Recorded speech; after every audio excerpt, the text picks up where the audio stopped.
One thing that I'm quickly realizing as a preacher that's preaching every Sunday, one thing that I'm quickly realizing is that the Christian calendar, like almost every other calendar around, waits for no one. Whether you're ready or not, whether you're like it or not, this train is moving. And we see this right here. Like 1 minute, we're looking at a baby in a manger, and it's Christmas. And then the next minute, we fast forward 30 years, and this baby is all grown up and it's standing in line with a lot of people by the banks of the River Jordan waiting to be baptized, just like that. This week, we're moving again in the Christian calendar, and we're moving from the season of Advent to the season of Epiphany. We're moving from the season of waiting for this light to come into the darkest and the scariest places in our world into this season where we're looking out to see this same light all around us. We're now in the season when we look for the light that came on Christmas Day shining through our day-to-day lives. And what you're going to notice during this very brief season in our Christian calendar, it's a season between Christmas or Advent and Lent. It's this very short season in this season of Epiphany. What you're going to notice is that we're going to leave all the miraculous things behind, the magi, the babies and the angels. And we're going to be invited to look for God shining through in the most ordinary and the most mundane things. The rivers, the voices, the doves, the clouds. Because most times when we feel like God is far away, he's usually right there, right in front of you, there beside you. That's what this season is all about. It's all about seeing God right there. And in almost all of our gospel stories we read during this very short season, what we see is God shining through very brief moments in the ordinary lives of people. And he helps them see beneath and beyond the normal things that we take for granted every day to catch glimpses of the extraordinary. It's the season of seeing the light that came on Christmas Day in every part of our day-to-day lives. And so it makes sense then that the first Sunday of after Epiphany, this Sunday of seeing God's light shining through, begins with the story about the baptism of Jesus. It begins with that story. Because as United Methodists, we believe in baptism, God actually does something. In baptism, God shines through our lives in the most public way possible. In baptism, God gives us new life through Jesus, who connects us with God and with his people. In baptism, God gives us new life through Jesus, who connects us with God and with his people. I'm thinking about baptism and waters and how we're all connected to one another and to God on one hand this week. And I'm also thinking of all of that, and I'm also thinking of this season of Epiphany and seeing God in the ordinary, which changes how we see our own lives. I'm thinking of these two things simultaneously this week. And for some reason, as I'm thinking of them, I thought back to an article that I stumbled upon as an undergraduate a few years ago. A Sea of Islands is the title of the article. Some of you may have read it. It's one of the main staples in our Hawaiian study classes here in the University of Hawaii. A Sea of Islands. And I think that the fact that it was written by a Tongan professor drew me to this piece more than anything. And in this article, Epeli Hau'ofa, the author, brings up this very unfortunate view that many people have, especially in the West, about islands or islanders. And it's this view of islands, right? Like Hawaii is an island. The South Pacific is made out of island nations. It's this view of islands as being small and worthless. too tiny for profit. It's too useless for anyone to want. And he shares how this view created in the hearts of so many islanders a feeling of belittlement, a feeling of not being enough, just because the place that they came from, they were told, was too small, it was too poor, it was too isolated. And as a professor, he struggled because each day he would stand in front of young people from his own region, the future of his country, the people he claimed to be his own, who came to the university with high hopes for the future. And he would tell them, as the curriculum said, that our country is hopeless, that we would always be dependent on those larger nations, that we would always be dependent on others, because that's what we were taught. That's what Europeans wrote in books about us, that we were just little dots in the ocean. It taught us that the waters separated each island from one another, making us smaller than the rest of the continents and the rest of the countries in the world. But something happened, Epeli writes in this article, after so many years of wrestling with this derogatory view. Haofa revisited the wisdom of the ancestors. He began reading through myths and legends and the oral traditions of our people that were hidden for so many years. And he realized that for our ancestors, the ocean was not something that separated us from one another. It was something that connected us together.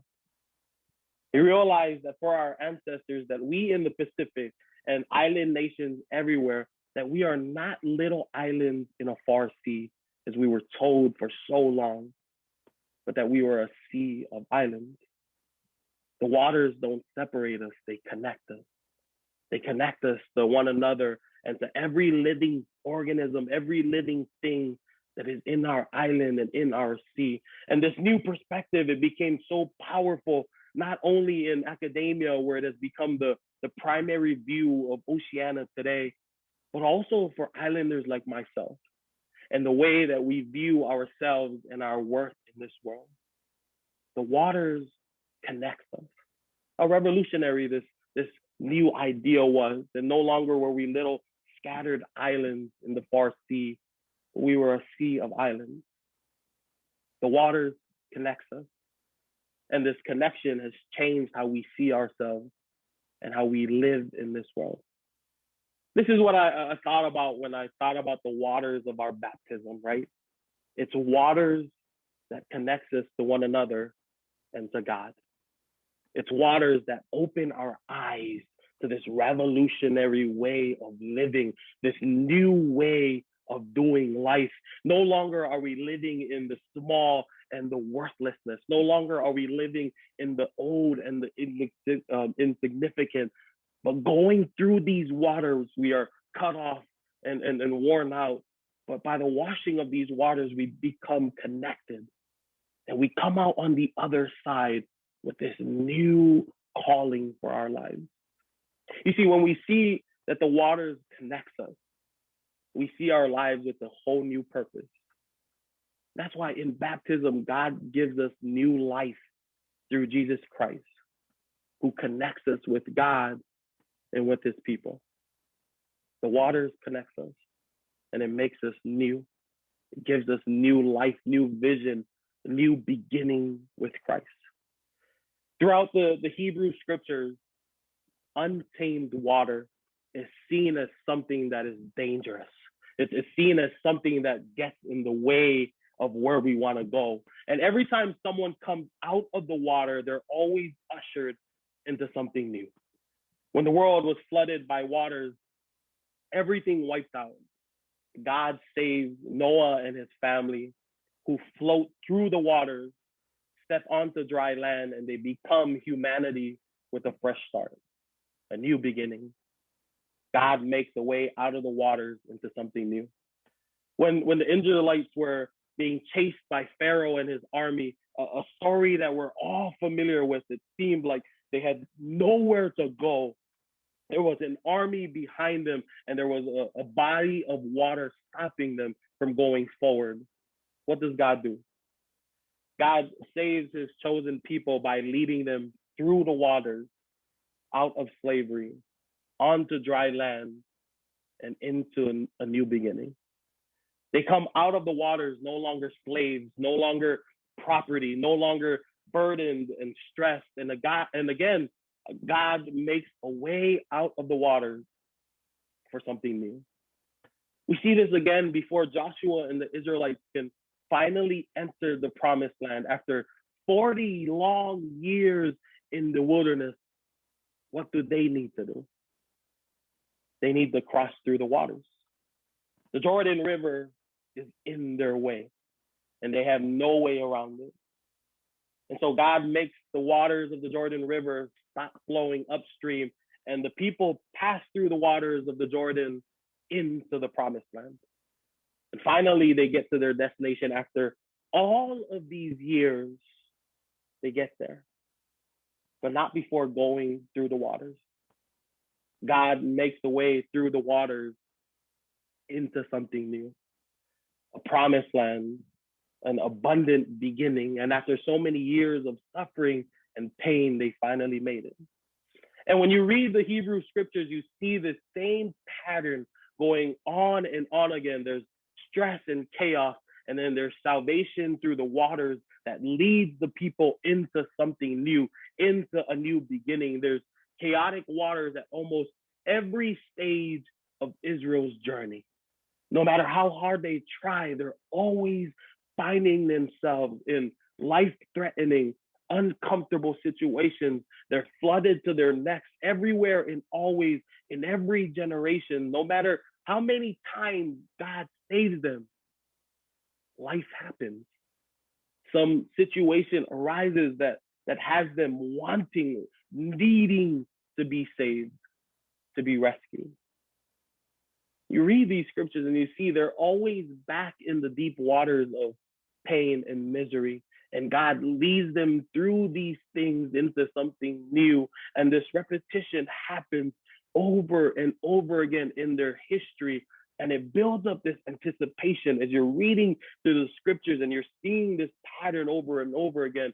And the hope is that one day someone will come and break the pattern. Hopefully one day someone will come and rescue us for good. No more will we be in the waters again and again. Hopefully one day someone will take us through our pain and our discomfort, through our fear and our worry, through our loneliness and isolation into greener, newer pastures.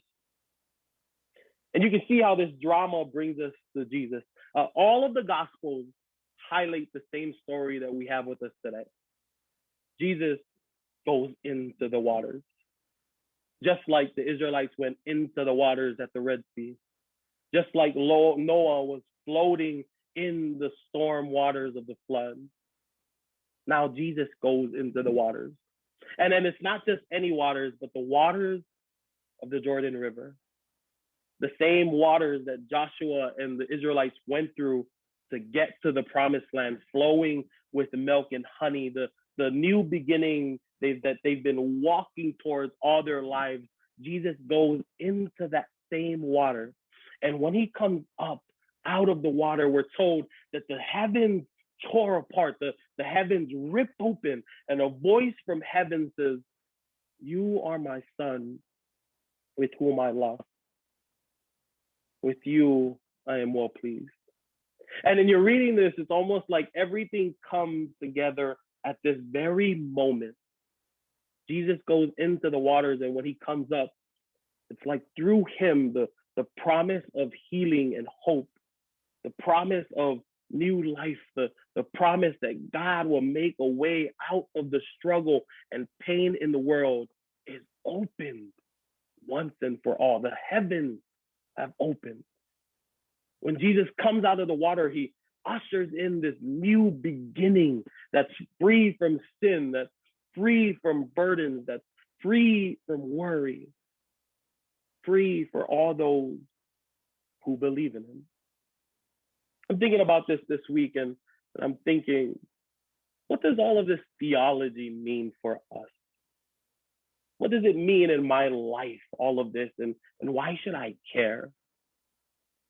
What does it all mean? And And I think what this means for us in our own lives is that the Spirit of Jesus wants to heal me and bring me into the promised land that He's ushering into creation, out of my troubles and through Christ to a better place in life, a place out, out of our struggles, a place in our lives where we're not always scared, where we're not always worried, where we're not always panicking. But in order to get to that place, I need to put my trust in Jesus, the only one who can get me through. The heavens have torn open this very day, and salvation is on the other side of whatever chaos is in our way. But only through Jesus can I get there. Only through Jesus can I make it through these deep waters that I'm struggling in today. The strength that the Bible gives us is this power from outside of ourselves, a power that has conquered chaos. But it says that we need to put all of our trust in Christ, who makes all things new. We've survived these past 2 years. And while there might still be these lingering effects of the pandemic and the unrest, it felt like we were going through chaotic waters up to our necks with all sorts of struggles these past 2 years. And I'm praying as we enter this new year that it's a time that we embrace a new possibility, a new hope on the other side. I'm praying in these 2 years that the waters of our baptism, whether we still recall or remember our baptisms or not, that the waters of our baptism not separate us and make us little tiny islands in a far sea, but that the waters of our baptism connect us as a sea of islands, connects us to one another, connects us to God. And whether we're traveling through waters at this stage in our life or not, whether we're traveling through struggles and pains, through worries and anxiety, that we know in our hearts that on the other side of these waters, that with Christ and through Christ, there is promise. The heavens have been torn open. And the gospel is telling us that it's not a threat. It's a promise of something new, something better. And it's in